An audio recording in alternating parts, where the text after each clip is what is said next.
Hello student, good evening. मैं doctor Surendra Kumar. आज मैं आप लोगों को इग्नू द्वारा आयोजित एग्जाम जून 2023 के तहत इम्पॉर्टेंट क्वेश्चन, अति महत्वपूर्ण प्रश्न आप लोगों को दूंगा। मैं एमएएच हिस्ट्री वाले के स्टूडेंट के लिए आज इम्पॉर्टेंट क्वेश्चन देने जा रहा हूं। आज मैं एमएचआई 1 का इम्पॉर्टेंट क्वेश्चन देने जा रहा हूं। एमएचआई 1 में पहले पढ़ना क्या है? एमएचआई 1 में आपको पढ़ना है प्राचीन और मध्ययुगीन समाज। प्राचीन और मध्ययुगीन समाज आपको पढ़ना है। थोड़ी सी चीज मैं आपको बता दूं कि मैं जब भी क्वेश्चन देता हूं, क्वेश्चन देने के पहले थोड़ा सा निर्देश आप लोगों को परीक्षा से संबंधित देता हूं, इसलिए कि लड़के बहुत जगह गलती कर जाते हैं, इसलिए आपको जानना जरूरी है। पहली बात कि ये जो है आपका फर्स्ट ईयर का पेपर है। फर्स्ट ईयर का पेपर है और ये 8 क्रेडिट का पेपर है। कितना का है? ये 8 क्रेडिट का है पेपर है। और 8 क्रेडिट का जो पेपर होता है उसका एग्जामिनेशन आपका 3 घंटा का होता है। 8 क्रेडिट का जो पेपर होता है उसका समय जो होता है वो 3 घंटा का होता है, इसलिए इसका समय जो होगा वो 3 घंटा का होगा। और ये जो एग्जामिनेशन होगा ये 100 मार्क्स का एग्जाम होगा।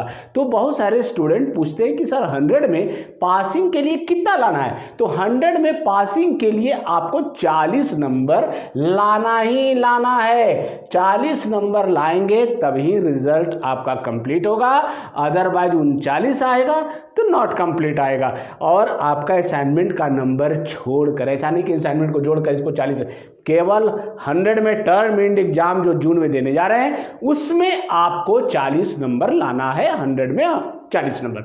वर्ड लिमिटेशन है, यहां ध्यान देने की बात है कि प्रत्येक प्रश्न को 500 वर्ड में क्वेश्चन को लिखना है। प्रत्येक प्रश्न को 500 वर्ड में देना है और प्रश्नों की संख्या 10 होगी, लेकिन 5 क्वेश्चन आपको बनाना है और 5 क्वेश्चन में आपको 2 भाग रहेगा। ग्रुप ए रहेगा और ग्रुप बी रहेगा। ग्रुप ए से 2 या 3 क्वेश्चन बनाइएगा और ग्रुप बी से 3 या 2 क्वेश्चन बनाइएगा। दोनों ग्रुप को टच करना है और दोनों ग्रुप को मिलाकर, ए और बी दोनों ग्रुप को मिलाकर आपको 5 प्रश्न का जवाब देना है। बहुत सारे स्टूडेंट गलती कर जाते हैं और एक ही ग्रुप से क्वेश्चन को टच कर देते हैं। एक चीज और मैं बता दूं कि प्रश्न को जैसे आप लोग देखें, थोड़ा सा उस पर समय दें कि प्रश्न क्या कह रहा है, क्या बोल रहा है, उसके बाद आप लोग लिखना चालू करें। तो चलिए अब हम लोग देखते हैं कि एमएचआई 1 में कौन कौन से चैप्टर और कौन कौन से क्वेश्चन को पढ़ लिया जाए तो उससे परीक्षा में प्रश्न जरूर आए। तो पहला जो प्रश्न है, कॉपी पेन निकालिए और नोट कीजिए। पहला जो प्रश्न है, साइरस तथा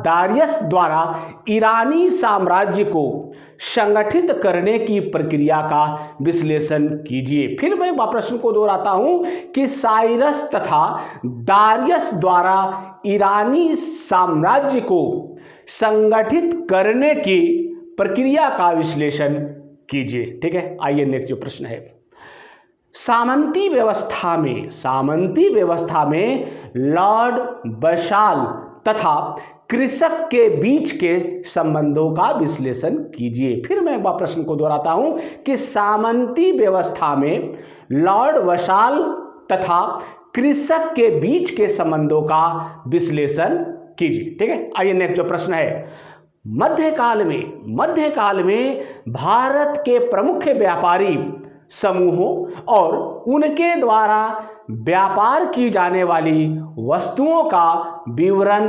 दीजिए। फिर मैं वह प्रश्न को दोहराता हूं कि मध्यकाल में भारत के प्रमुख व्यापारी समूहों और उनके द्वारा व्यापार की जाने वाली वस्तुओं का विवरण दीजिए। ठीक है, आइए नेक्स्ट जो प्रश्न है, सामंतवाद से क्या तात्पर्य है? सामंतवाद से क्या तात्पर्य है?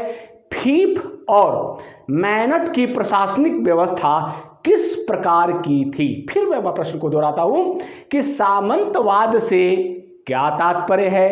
फीफ और मैनर की प्रशासनिक व्यवस्था किस प्रकार की थी? ठीक है, आइए नेक्स्ट जो प्रश्न है, अरब क्षेत्र में इस्लाम के उदय की चर्चा कीजिए।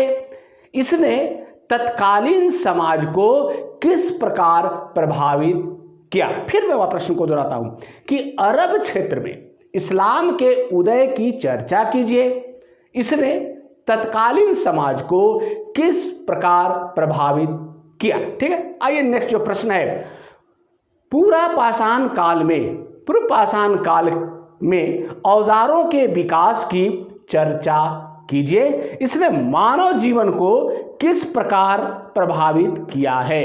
पूर्व पाषाण काल में औजारों के विकास की चर्चा कीजिए। इसने मानव जीवन को किस प्रकार प्रभावित किया है? ठीक है, आइए नेक्स्ट जो प्रश्न है उस पर अब हम लोग चर्चा करते हैं। ठीक है, कांस्य युगीन समाजों की सामाजिक संरचना का वर्णन कीजिए। फिर मैं वह प्रश्न को दोहराता हूं कि कांस्य युगीन समाजों की सामाजिक संरचना का वर्णन कीजिए। ठीक है, आइए नेक्स्ट जो प्रश्न है, प्राचीन यूनान में दास व्यवस्था की प्रमुख विशेषताओं का विश्लेषण कीजिए। फिर मैं वह प्रश्न को दोहराता हूं कि प्राचीन यूनान में दास व्यवस्था की प्रमुख विशेषताओं का विश्लेषण कीजिए। ठीक है, आइए नेक्स्ट जो प्रश्न है, पशुपालक खानाबदोशी की प्रमुख विशेषताओं का परीक्षण उनकी सामाजिक संरचना और अर्थव्यवस्था के विशेष संदर्भ में कीजिए। फिर मैं वह प्रश्न को दोहराता हूं कि पशुपालक खानाबदोशी की प्रमुख विशेषताओं का परीक्षण उनकी सामाजिक संरचना और अर्थव्यवस्था के विशेष संदर्भ में कीजिए। ठीक है, आइए नेक्स्ट प्रश्न है, कांस्य युग में नगरीकरण के विकास के लिए उत्तरदायी कारणों की चर्चा कीजिए। कांस्य युग में नगरीकरण के विकास के लिए उत्तरदायी कारणों की चर्चा कीजिए। क्या प्रौद्योगिकी ने इसमें कोई भूमिका निभाई है? फिर मैं वह प्रश्न को दोहराता हूं, कांस्य युग में नगरीकरण के विकास के लिए उत्तरदायी कारणों की चर्चा कीजिए। क्या प्रौद्योगिकी ने इसमें कोई भूमिका निभाई है? नेक्स्ट प्रश्न है, हिंद महासागर के व्यापार पर अपना प्रभुत्व स्थापित करने में पुर्तगाल किस प्रकार प्रथम यूरोपीय देश बना? विश्लेषण कीजिए। फिर मैं वह प्रश्न को दोहराता हूं कि हिंद महासागर के व्यापार पर अपना प्रभुत्व स्थापित करने में पुर्तगाल किस प्रकार प्रथम यूरोपीय देश बना? विश्लेषण कीजिए। ठीक है, आइए नेक्स्ट प्रश्न है, पूर्व आधुनिक चीन में राज्य, समाज तथा धर्म की प्रकृति की चर्चा कीजिए। फिर मैं वह प्रश्न को दोहराता हूं कि पूर्व आधुनिक चीन में राज्य, समाज तथा धर्म की प्रकृति की चर्चा कीजिए। ठीक है, आइए नेक्स्ट प्रश्न है, यूरोप में निरंकुश राजतंत्रों तथा राष्ट्र राज्यों पर सुधार आंदोलन के प्रभाव की चर्चा कीजिए। फिर मैं वह प्रश्न को दोहराता हूं कि यूरोप में निरंकुश राजतंत्रों तथा राष्ट्र राज्यों पर सुधारात्मक आंदोलन के प्रभाव की चर्चा कीजिए। ठीक है, आइए नेक्स्ट प्रश्न है, आधुनिक यूरोप में ज्ञान के प्रसार में विज्ञान की भूमिका की चर्चा कीजिए। आधुनिक यूरोप में ज्ञान के प्रसार में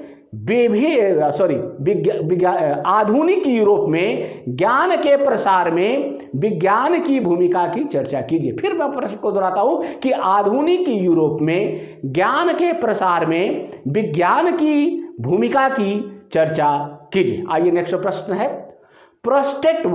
प्रोस्टेटवाद से आप क्या समझते हैं? इसके विकास का संक्षिप्त विवरण दीजिए। प्रश्न को दोहराता हूं कि प्रोस्टेटवाद से आप क्या समझते हैं? इसके विकास का संक्षिप्त विवरण दीजिए। एंड लास्ट जो प्रश्न है, पुरातन तथा क्लासिकी ग्रीक सभ्यता की प्रमुख विशेषताओं की संक्षिप्त व्याख्या कीजिए। लास्ट जो प्रश्न है, पुरातन तथा क्लासिकी ग्रीक सभ्यता की प्रमुख विशेषताओं की संक्षिप्त व्याख्या कीजिए। यह मैंने आपको 15-16 प्रश्न दिया है और मुझे आशा ही नहीं पूर्ण विश्वास है कि इससे परीक्षा में प्रश्न जरूर पूछे जाएंगे। एक चीज और मैं बता दूं कि इसका बहुत सारा लेक्चर मेरे YouTube पर उपलब्ध है, आप वहां जाकर इसका लाभ उठा सकते हैं। थैंक यू, धन्यवाद।